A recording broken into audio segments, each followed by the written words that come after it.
Once there was a lion who loved to hear the sound of his own roar.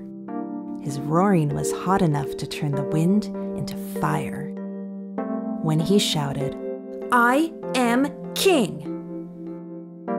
the other creatures didn't argue because they didn't want to turn into fire.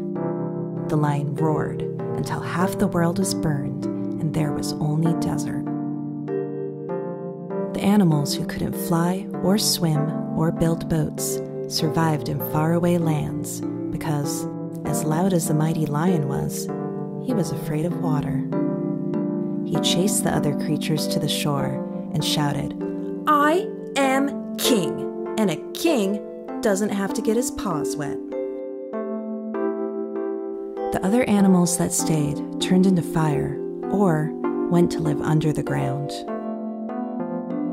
Without other animals around, the lion roared at the clouds and turned them into steam.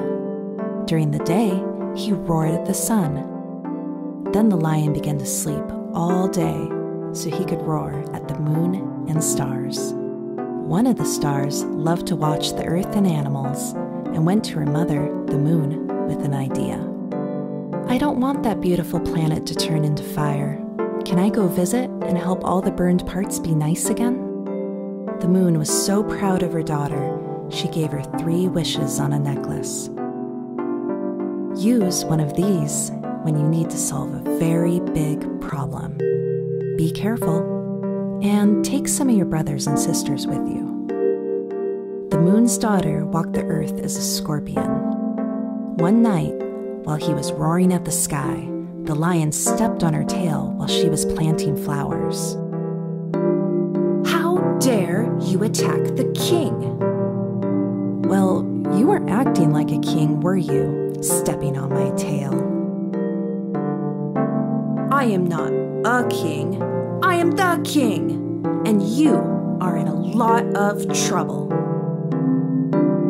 "Let me go, and I'll grant you 3 wishes," said the scorpion. The lion thought of all the animals who'd escaped him, and of the moon and stars who had not acknowledged his royal rule. "I wish to be the most powerful, most feared, and dangerous king the world has ever seen." "Very well," said the scorpion, and poof, changed the lion into a man. His new body was weak.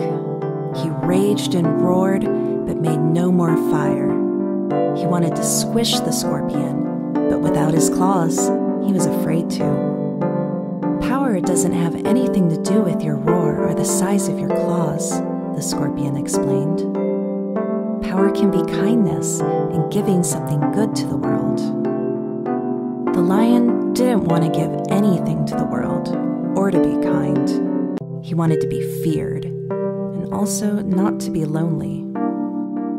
"I wish for you to rule as my queen in a body like mine."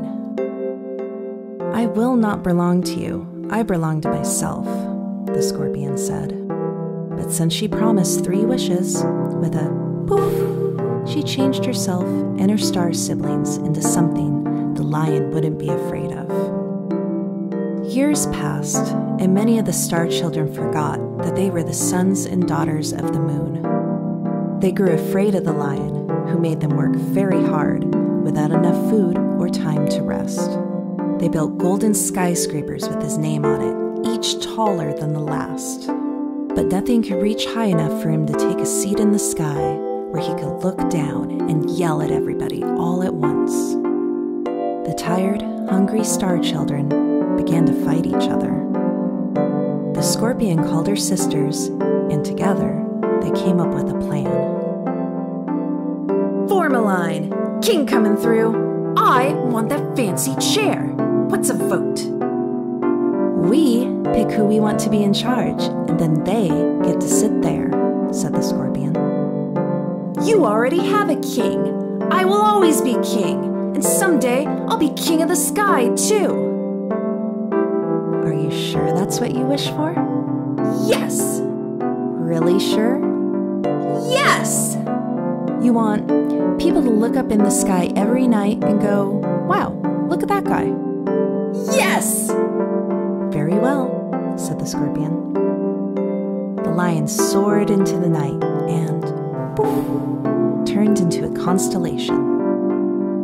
Now every year, to celebrate not being on fire, the people plant violets under the light of the lion's silent